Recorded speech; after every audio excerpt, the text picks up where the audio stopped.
अस्सलाम वालेकुम प्यारा साथियों, मां तव्हांजो ख़ादिम हमदर्द चांवरी।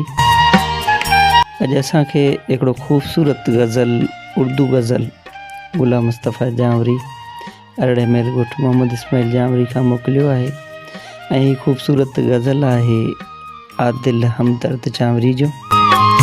इहो गज़ल तव्हां ताईं पेश कयूं, उन खां अॻु में असांजे चैनल खे सब्सक्राइब कंदा हलो ऐं पंहिंजा ख़ूबसूरत कमेंट्स ॾींदा हलो।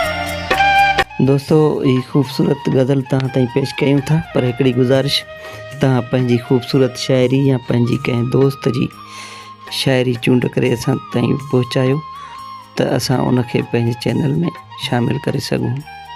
सो दोस्तों, गज़ल अर्ज़ आहे, ये भीगा हुआ बदन तेरा खामोश सा तूफ़ान है, ये भीगा हुआ बदन तेरा खामोश सा तूफ़ान है, मैं बह गया तूफ़ान में किसी को न गुमान है, मैं बह गया तूफ़ान में किसी को न गुमान है, ये भीगा हुआ बदन तेरा खामोश सा तूफ़ान है।